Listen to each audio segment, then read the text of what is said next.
In just 6 months, over 43,000 American auto workers have lost their jobs. Entire factories that once powered cities now sit abandoned, their gates chained shut and windows shattered by time. And it all started with one policy, a 25% tariff meant to protect American industry. But instead of saving jobs, it's triggered a collapse that's sending shockwaves through Detroit, Ohio, Texas, and beyond. Cars are now $3,000 to $10,000 more expensive. Companies are fleeing the U.S., and the once mighty American auto empire is crumbling before our eyes. Even Tesla, once hailed as the future of American innovation, has pulled out of key projects in the U.S. and taken billions across the border. What's going on? And why are some saying this is just the beginning of a much bigger unraveling? The truth behind the headlines is more shocking than anyone expected, and it's unfolding faster than you think. Number one, the tariff shock. When President Trump returned to the White House, few expected him to waste any time reigniting his signature economic battles, but what came next sent ripples through the entire global market. On April 2nd, he signed a bold and controversial executive order, a 25% tariff on all cars imported into the United States. The message was clear: bring manufacturing back to American soil or pay the price. At first glance, it sounded like a patriotic move to protect American jobs and rebuild the heart of the auto industry. But behind the bold headlines, something else was happening. Tariffs, by design, raised the cost of importing goods. But in a globalized industry like auto manufacturing, where parts and vehicles are built across multiple countries, that cost doesn't just hit foreign competitors, it hits everyone. Automakers, both domestic and international, found themselves caught in a financial vice. Production costs soared overnight.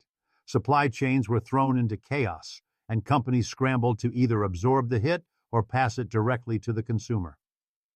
Wall Street didn't take long to react. Stocks in major auto brands nosedived. Executives warned of delayed production, slashed profit margins, and potential factory closures. And while supporters of the policy insisted it would level the playing field and force companies to return home, the reality looked very different. Instead of returning jobs to the U.S., many manufacturers began plotting their exit strategies. For an industry already walking a financial tightrope, the tariffs became the final push over the edge. The math simply didn't work. Paying millions more in fees to sell cars in the U.S. while still dealing with rising wages, stricter regulations, and logistical hurdles made domestic production less attractive, not more. Ironically, the very policy meant to protect American workers began to drive them out of the workforce. Plants in places like Michigan, Ohio, and Illinois started reporting massive slowdowns. Some cut shifts, others closed entirely. Communities that had barely recovered from the last recession were hit once again, and this time, the blow was swift. But the first major casualty of this economic shock wasn't a legacy brand like Ford or GM. It was the poster child of American innovation, the company everyone thought was untouchable. As the dust from the tariff announcement settled, it became clear Tesla was in serious trouble. Number two, Tesla's collapse begins. No one expected Tesla to stumble. For over a decade, it had defied every prediction, turning skeptics into believers and Wall Street into loyal cheerleaders. It wasn't just a car company. It was a symbol of American ingenuity, innovation, and futuristic ambition. But even giants can bleed. And when the 25% tariff slammed into the auto industry, Tesla was the first to feel the cut. Within just one financial quarter, Tesla reported an estimated $300 million in added costs, directly tied to the new import duties. Battery components, advanced materials, and specialized parts, many of which were sourced internationally, suddenly came with a much higher price tag. The company, known for its razor-thin margins and aggressive growth strategy, was forced to face an uncomfortable truth. Even it couldn't outmaneuver this storm. The market responded with panic. In the days following the tariff announcement, Tesla's stock plummeted by 20%, wiping out billions in market value. Investors who once saw the brand as untouchable began pulling back. Confidence was shaken, and the shockwaves spread fast. Tesla executives moved quickly behind the scenes, but the damage was already underway. One of the most significant shifts came quietly. Tesla's 4680 battery program, once hailed as the future of American-made energy storage, was abruptly uprooted and relocated to Quebec, Canada. Why? Because Canada offered a $1.2 billion incentive package that Washington either couldn't or wouldn't match. It was a strategic decision on paper, but for many American workers, it felt like a betrayal. The promise of new jobs, clean energy investment, and cutting-edge tech had been exported almost overnight. That move marked more than just a factory relocation. It signaled a shift in Tesla's confidence in the U.S. as a base for manufacturing.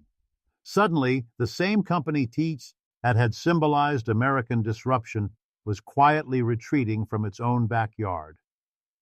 And this was only the beginning. The real blow was yet to come, one that would shake Tesla's financial core and make future operations in the U.S. almost impossible to sustain.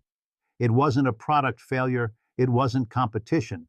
It was a loss of government support that the company had relied on for years. Because just as Tesla tried to stabilize, the government pulled the plug on one of its biggest lifelines, and the fallout would be devastating. Number 3. The carbon credit disaster. For years, carbon credits were Tesla's secret weapon, a quiet but powerful revenue stream that helped the company survive, innovate, and expand even when its core business was burning through cash. These credits, essentially payments from other automakers who failed to meet emission standards, poured billions into Tesla's pockets. It wasn't just extra income, it was the difference between profit and loss. But with one policy shift, that lifeline vanished almost overnight. Following the new wave of tariffs, the U.S. government made another move that caught many by surprise. It rolled back key environmental penalties on emissions.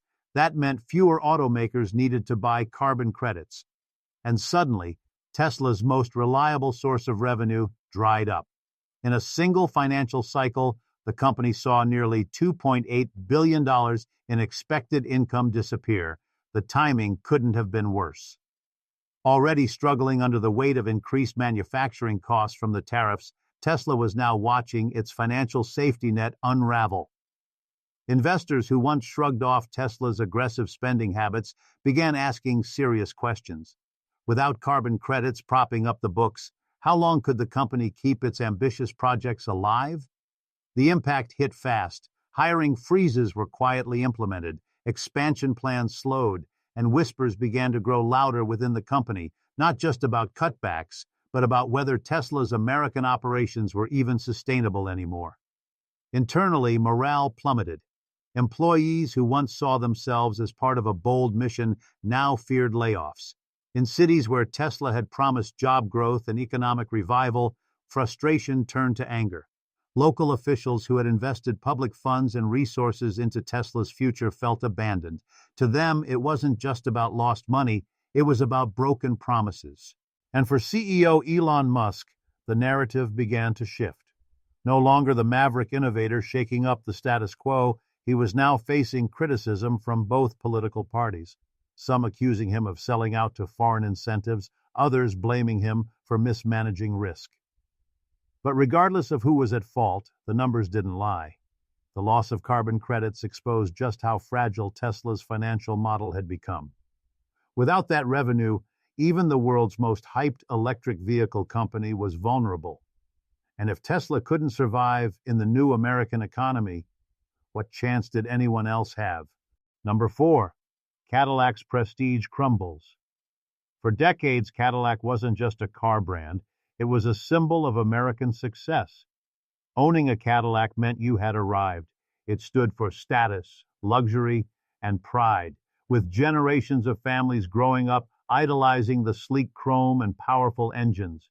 But today, that prestige is crumbling under the weight of rising costs, collapsing demand, and a tariff policy that's backfiring in real time. Thanks to the 25% import tariffs, the cost of producing and selling Cadillacs has surged. Every model is now saddled with an added $4,000 to $10,000 in expenses. That extra cost is passed directly to the customer, pushing even Cadillac's most loyal buyers to walk away. The once iconic Escalade, Cadillac's flagship SUV, now starts at a staggering $93,295, and that's before taxes or upgrades. For many, it's simply out of reach. Showrooms that once buzzed with hopeful customers are now eerily quiet. Salespeople watch as potential buyers shake their heads and leave, not out of lack of interest, but because the price tag feels like an insult to middle-class dreams. Cadillac, a brand once celebrated as the standard of the world, is slowly turning into a luxury ghost, admired from afar but increasingly unreachable. The problem goes far beyond sticker shock. General Motors, Cadillac's parent company, has begun to shut down production of key EV models. The most notable casualty is the Vistique, Cadillac's bet on a fully electric future. GM announced that its production would end by late 2025, effectively freezing the company's EV push in the U.S. before it ever truly began. In Arlington, Texas, home to one of Cadillac's largest plants, the fallout has been immediate. The local mayor didn't hold back, calling the tariffs a job-killing policy and warning that more closures could be coming. For thousands of workers, pink slips feel inevitable. The community, once built on the strength of American auto, is bracing for economic shock. Cadillac's crisis isn't just about corporate profits, it's about identity. What happens when an American symbol of achievement can no longer survive on American soil? For now, Cadillac's name still carries weight, but in a market that's rapidly shifting, nostalgia isn't enough to keep the brand alive, and every passing month makes its survival look less certain. Number 5. Ford Stellantis joined the collapse. If Cadillac's decline felt like a warning, then what happened to Ford and Stellantis confirmed the worst fears. The American auto industry wasn't just struggling, it was starting to collapse. Ford, the company that once revolutionized the world with the assembly line and became a symbol of American toughness, has been hit harder than anyone imagined. In just a few months, Ford reported over $1.5 billion in losses, directly tied to rising production costs, supply chain disruptions, and collapsing consumer demand triggered by the tariffs. In a move that stunned workers and industry insiders alike, Ford closed major plants in both Chicago and Michigan, eliminating nearly 9,000 jobs. These weren't temporary shutdowns. They were full-scale closures. The lights went out, machines were silenced, and entire communities were left without their economic lifelines. For towns that lived by the rhythm of factory whistles and shift changes, the silence was deafening. But the damage didn't stop with Ford. Stellantis, the parent company of Chrysler, Dodge, and Jeep, faced its own brutal reckoning. With losses exceeding $2.3 billion, Stellantis was forced to freeze multiple assembly lines and lay off nearly 900 American workers. Executives pointed directly to tariffs as one of the main culprits, with over $330 million drained from operations due to increased import costs and restricted access to key global components. These weren't just numbers on spreadsheets, they represented thousands of families suddenly without income, health benefits, or direction. Local schools began to lose funding.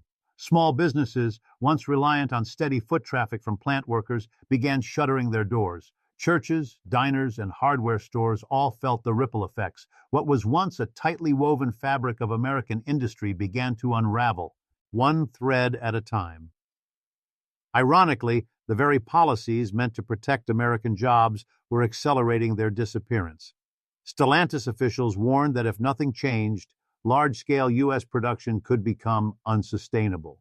The company had already begun shifting resources and investments to overseas markets where labor was cheaper and tariffs weren't weighing down the bottom line. For many watching from the outside, the decline of these legendary automakers feels almost surreal. But for the thousands of American workers living through it, the collapse is painfully real, and every layoff, closure, and cost-cutting measure makes one thing clear. This isn't a temporary setback. It's a turning point. Number 6, the great auto exodus. The warning signs were there. First Tesla, then Cadillac, Ford, and Stellantis. But by the time the dust started to settle, a much bigger pattern had emerged. The American auto industry wasn't just hurting, it was leaving. What followed was nothing short of an exodus. Major automakers began pulling out of the United States, not in protest, but in quiet calculation. The math simply didn't add up anymore. Labor costs, tariffs, and unpredictable policies made one thing crystal clear: it was cheaper and safer to build elsewhere. General Motors, one of the last holdouts of domestic pride, started shifting production of its most iconic vehicles. The Chevrolet Silverado and Blazer SUV, long hailed as symbols of American craftsmanship, are now being assembled in Mexico and South Korea. For most buyers, the logo still reads Chevy, but for the workers in Michigan, Texas, and Missouri, the reality is devastating. Their factories have gone silent. Their jobs have vanished. The same story played out at Nissan.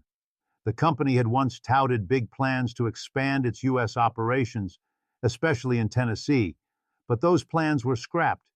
Instead, Nissan slashed 20% of its American capacity, eliminating over 25,000 jobs in the process.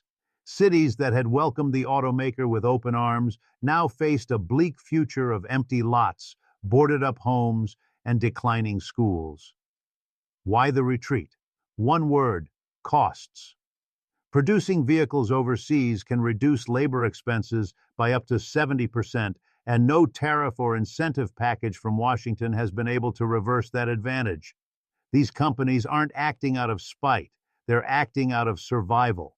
And every move they make away from U.S. soil sends a chilling message to the rest of the industry: America may no longer be worth the risk. Meanwhile, the impact spreads far beyond corporate losses. Local tax revenues plummet. School budgets shrink. Small businesses that once thrived off plant traffic begin to fail. Communities built around the auto industry are slowly being hollowed out. And with each factory closure, the damage deepens, economically, culturally, emotionally. This is not just outsourcing. This is abandonment on a national scale. And as more automakers follow suit, the question is no longer if America can stop the bleeding, but whether it's already too late. Number 7. Hyundai's American dream ends. For years, Hyundai was seen as a quiet success story in America. While other automakers struggled with public perception and labor disputes, Hyundai steadily built its reputation as a reliable, affordable brand that catered to working-class families. Its investments in the American South, particularly in Alabama and Georgia, brought thousands of jobs and billions in infrastructure. But even Hyundai, a foreign automaker once praised for planting deep roots in the U.S., couldn't escape the storm. And now, that dream is falling apart. The tariffs hit Hyundai hard. Import costs surged, eating into the company's razor-thin margins. At the same time, immigration crackdowns began to tighten the very labor force Hyundai relied on. Many of its factories had become dependent on migrant workers for staffing production lines and keeping schedules running smoothly. When immigration enforcement intensified, the consequences were immediate and brutal. In one of the largest raids in recent history, 475 Hyundai workers were detained in a single federal sweep at a Georgia battery plant. Overnight, operations collapsed, production halted, orders were delayed or canceled, managers scrambled to replace workers, but the damage was already done. The event didn't just expose a vulnerability, it shattered the illusion of stability in American manufacturing. Hyundai's profits plummeted by 20% in Q2 of 2025, and internal discussions began shifting rapidly. Executives, once bullish on U.S. expansion, started looking elsewhere. Countries like Vietnam and India became the new targets. Why? Lower labor costs, friendlier immigration policies, and more predictable government support. In other words, everything the U.S. could no longer guarantee. Billions of dollars in planned investments were quietly redirected overseas. The message was loud and clear. Hyundai no longer viewed America as a reliable partner. And it wasn't just about one company. It was a signal to the entire global auto industry that the U.S. was becoming too unstable, too expensive, and too unpredictable to be the future. For the communities in Alabama and Georgia, it was more than a corporate decision. It was a gut punch. Thousands of jobs evaporated. Local economies took the hit. And just like that, another pillar of American manufacturing began to crumble. The dream was over, not with an explosion, but with a slow, painful retreat. Hyundai didn't fail in America. America failed Hyundai. The collapse of America's auto industry isn't just about factories or numbers. It's about families, futures, and a nation losing its industrial soul. What began as a policy to protect American jobs has triggered a chain reaction of closures, layoffs, and exits that may be impossible to reverse. As companies flee and prices soar, one question remains.